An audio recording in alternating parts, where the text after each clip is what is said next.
What's your take on last night's game? So Doc Rivers said before last night's game that Lonzo Ball is not going to be good. He's going to be great, which is exactly what Earl Watson has said sitting in your seat a couple of times right here on this show.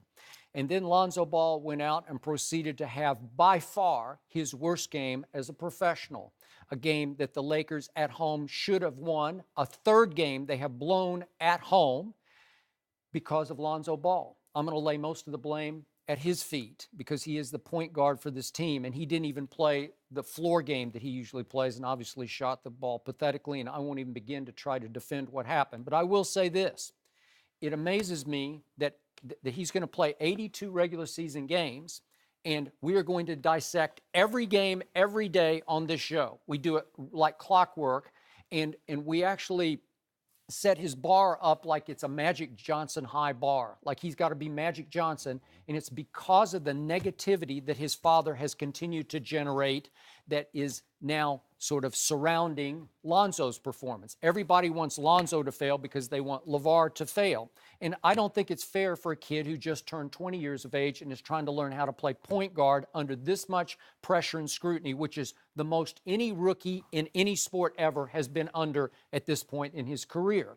So last night, he continued to shoot the ball. He's in an all-time awful shooting slump. I've never seen anything like it because he was a 41% three-point shooter at UCLA last year. He was the MVP of the NBA Summer League. I'm not saying it's a high degree of difficulty, but he was the MVP, and now he cannot buy a three-point basket. He made one early in the game, and then it got worse and worse, and the shooting slump is affecting his overall game because he's gotten timid. He's not aggressive. He doesn't attack anymore. So last night, this was a highly winnable game. And by the way, I think those three games, if you add them to the Lakers' record, they would be 11-9. If they'd won those three games, they should have closed the deal at home.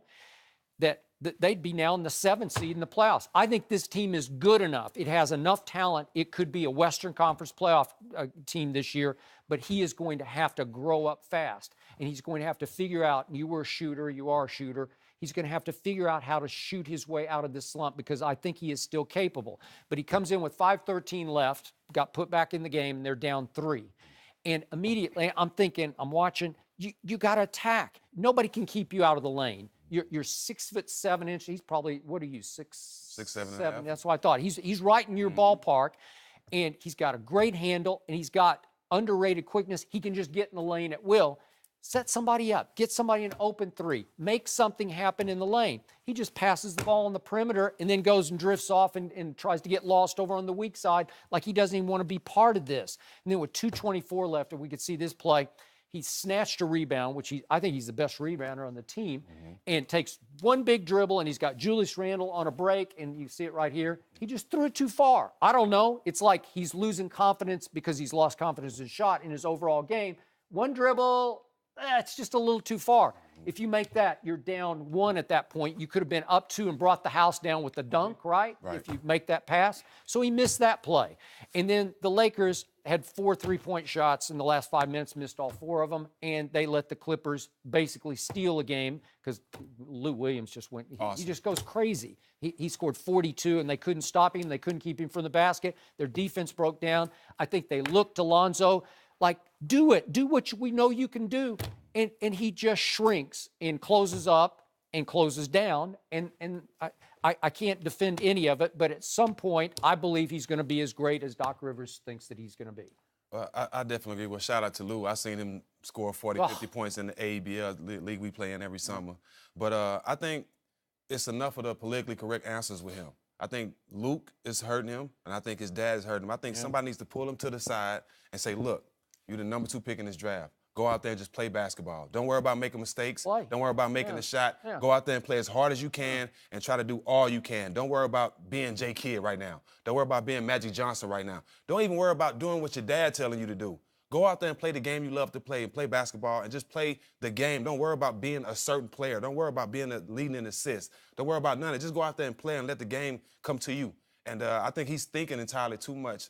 What his dad has done, he put a lot of pressure on him, but I think as coaches, they need to be more real with him and tell him, just go out there and play. Stop worrying about your shot. Stop worrying about being who everybody else wants you to be and just play the game that you love. And I think things will be fine if he does that. let's be real, Stacks. He's not very good right now. Not Now, right now. what he might is a rookie, though. Right. What he might be, but Skip, I can assure you, if we go back and pull tape, we can find opposing coaches that say Kwame Brown would get it right. Michael Olowokandi would get it right. No question. Okay, are you saying he's that? No, Skip. I'm just saying you keep. Well, saying, go ahead. No, you Skip, can. You have the he's right. Definitely not that. Skip, Put it on tape. Skip, you keep saying he shot the ball at 41% at UCLA. He did. Every guy in the NBA was a hell of a basketball player in college. No, That's how they got to the There are NBA. a lot of bad shooters who are really good athletes who make it in the NBA, and they learn how to shoot. And there are really good shooters that don't do really well in the NBA. That's just a part of it. Magic wasn't much of a shooter in college. Michael Jordan wasn't a great shooter in college. Yeah, you got to realize, too, summer league and actual regular I season, know that's two different levels of basketball. And the thing, Skip, last night, this was a night that Luke Walton should have stuck to his gun and rolled Jordan Clarkson home. He's better. Jordan Clarkson, and I keep telling Skip, he's a better player right now. You know what? He is. You could have played both of them, given who was on the floor, because Austin Rivers and Lou Williams were on the floor. Yeah. You could have, if that's the way you want to go. But Skip, I mean, the way he's missing the Skip, I keep telling you, he's shooting the ball on one side and the ball is hitting the backboard on the other side from three. It's not even close. It's the all-time worst slump I've There are ever seen. 212 players, Stacks, that have taken at least 100 shots. Lonzo Ball is dead last in field goal percentage of 212 that's taken that many shots. And you tell me this is going to get fixed this year? Do you know how many clutch threes he hit last year for UCLA? lot. How many clutch? I'm just saying. That's UCLA. Yeah. That's college. But I saw the ball go in with his awkward, outrageous, unconventional shooting Skip, motion. you covered this game so long. You know you've seen great football, basketball, baseball players be great in college, and that doesn't transfer. So, I mean, why do we keep I know, but it's just a shot. Did the shot go in? That's the one thing about basketball that's different from the other games. Either the shot goes in or it doesn't go in. And I saw it go in. I saw it go in the summer league. It doesn't matter who's guarding you. If you make it under pressure, he made clutch. Every time UCLA needed a big basket, he shot a three. Well, I'm missing something. I'm missing something. Well, I just told you he's in the worst slump I've ever seen. And it You only started said it on 4 years, opening Skip. night. So do you think he's a terrible shooter? He is. Okay. Are you willing to say he's a bust? Skip, the man played 14. The guys played 20 games. Skip, damn. Okay. Well, that's you should be listening to yourself. Skip, all I'm saying is Jordan Clarkson is a better He's played player. 20 games, Shannon. Damn. But Okay? Jordan Clarkson. Well, that's what you just said to me. I know, but Damn. I'm trying to win. Yeah. And Jordan Clarkson give me a I better think- chance of winning. I told you I thought this game's good enough to be in the playoffs, and I think They're it's not still going to no could be. playoffs. I don't know. Playoffs? Well, they're just a game out right now. Have you looked at the Western Conference? What's happening at the bottom? They're game out. They're a 20 bunch of disasters. check back with me in Yeah. 20 more games. Well, Let's see how far they are. Hey, well, he's had a couple triple doubles. Who had the game high assists last night in this game? Help me out here. I don't Skip, he was a minus 12, and he only played 26 minutes. Was that the worst on his team? No. No. He has a lot of growing pains, but one thing that I do like on the positive side, he has something that Tim Duncan had in him. Out of all the stuff that's being thrown at him, out of all the people that's saying this, you should do that, you should be JK, you should be Magic, his composure. He hasn't lost his composure not one time. Now, I want to see him have way more fire, way more passion, go out there and scream, get a technical foul, do something to get yourself going. You know what I'm saying? But he has a lot of Tim Duncan in him. No, he ain't gonna get no tech. You saw how he walked by. can't teach that, though. You saw how he walked by with that little scrum with Caldwell Pope and Yeah, but- Mueller. He ain't gonna get no I took tech. up for him on Instagram. He did right. No. They ain't gonna fight. Ain't nobody gonna fight on the but court. like, I lost $3 million running the stands. No, And if I would have fought this game, nobody would have had my back. So do right, save your money, But go to the sideline. Because Stack. when he got knocked down by Patrick Beverly, who ran up and helped him? They ain't want to run him off Nobody. that.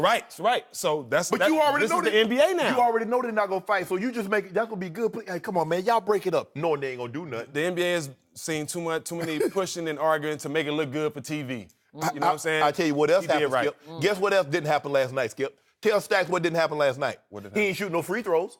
Again, a game with no free throw What have I attempts. said every time we've done this topic? Take the ball in the lane. More aggressive. I don't know what's wrong. Thanks for watching. Subscribe here to get the latest from the show. Be sure to check out more of the best clips from Undisputed, or go watch a few segments from the newest show on FS1, First Things First, with Chris Carter and Nick Wright.